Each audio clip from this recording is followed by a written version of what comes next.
হয়, অবতৰীয়া বানপানীৰ ফলত হাহাকাৰ কৰিবলগীয়া হৈছে বাগডগৰাৰ খেতিয়কসকলে। মূৰে কপালে হাত দিবলগীয়া হৈছে।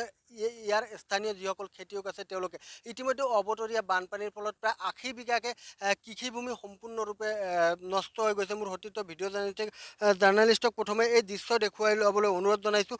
পকা ধান ইতিমধ্যে বালিত পোত যোৱা দেখা গৈছে, কাৰণ অবতৰীয়া যি বানপানী সেই বানপানীৰ ফলত গংগাধৰ নৈৰ যি বাৰণী পানী সেই বাৰণী পানীৰ ফলত এইদৰে দেখা গৈছিল যে যিসমূহ ধান আছিল সেই ধানসমূহ ইতিমধ্যে বালিৰ তলত পোত গৈছে, যাৰ কাৰণে হাহাকাৰ কৰিবলগীয়া হৈছে কৃষকসকলে।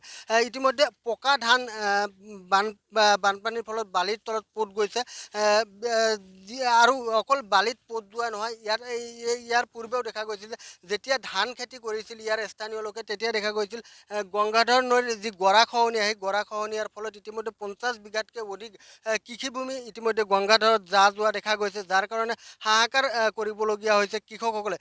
যিহেতু শালি ধান কঢ়িয়াই বাগডগৰাৰ যিসকল খেতিয়ক আছে, খেতিয়কসকলে জীৱন নিৰ্বাহ কৰে। এটা বছৰৰ কাৰণে তেওঁলোকে যি তেওঁলোকৰ ধান সেয়া ভঁৰালত সোমায়। কিন্তু তাৰ পৰিৱৰ্তে এইবাৰ দেখা গৈছে যে অবতৰীয়া বানপানীৰ ফলত যিহেতু সম্পূৰ্ণৰূপে কৃষিভূমি ধ্বংস হৈছে। মোৰ লগত কৃষি বিষয়া আছে। আজি কৃষি বিষয়াগৰাকী ইয়াৰ যি পৰিস্থিতি সেয়া চাবলৈ নিজে আহি উপস্থিত হৈছে। মই আপোনাৰ লগত কথা পাতিম। আজি আপুনি আহি খেতিয়কসকলৰ কাষত থিয় দিছে, কি দেখিলে আহি? মই দেখিলোঁ বহুত ধান নষ্ট হৈ 40 বিঘামান মাটি অলৰেডি ভাঙি লৈ গৈছে। আৰু 50-80 বিঘামান আৰু আছে মাটিৰ লগত মিহি গৈছে একেবাৰে। এইবিলাক মাটি ততি কটা সম্ভৱ নহয়। বাকীখিনিতো একদম যি অৱস্থা হৈছে এইবিলাকতো নহ'ব আৰু। গতিকে প্ৰতিবাদ কিবা এটা ব্যৱস্থা কৰিলে আমাৰ ভাল হয় এতিয়া আৰু।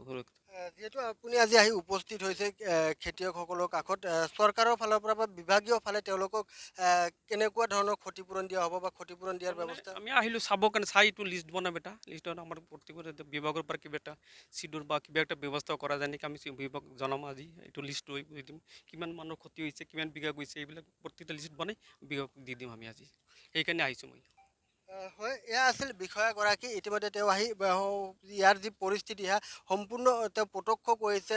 কাৰ কাৰ আচলতে ধান বিনষ্ট হৈছে সেইসমূহ লিষ্ট কৰি তেওঁলোকে বিভাগীয়ভাৱে যিখিনি কৰিব লাগে ইতিমধ্যে কৰিব বুলি তেওঁ আশ্বাস দিছে। আৰু খেতিয়কসকল আছে, আমি তেওঁলোকৰ লগত কথা পাতিম।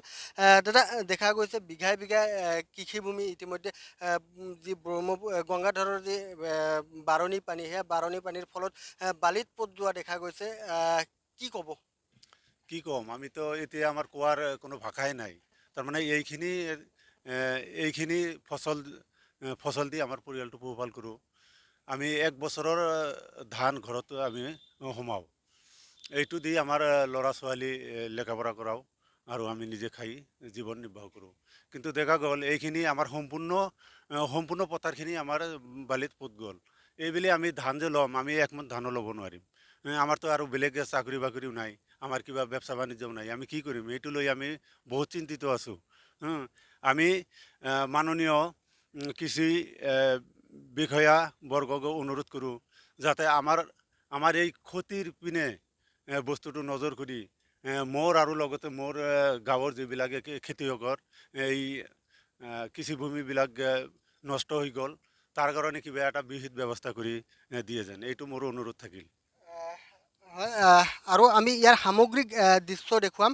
ইতিমধ্যে অকল বালিত পোত যোৱা নহয়, ইতিমধ্যে দেখা গৈছে ৫০ বিঘাতকৈ অধিক কৃষিভূমি ইতিমধ্যে গংগাধৰ নৈত গৈছে। এতিয়াও কিন্তু গংগাধৰৰ যি খহনীয়া সেয়া কিন্তু অব্যাহত আছে। আমি ইয়াৰ দৃশ্য দেখুৱাবলৈ চেষ্টা কৰিম। যিহেতু দীৰ্ঘদিনৰ পৰা এই অঞ্চলত গৰাখহনীয়া এটা সমস্যাৰ সৃষ্টি কৰি আহিছিলে। তাৰ পিছতো কিন্তু বিভাগীয় ফালে গৰাখহনীয়া ৰোধ কৰাৰ ক্ষেত্ৰত কিন্তু কোনো ধৰণৰ ব্যৱস্থা গ্ৰহণ কৰা নাছিল।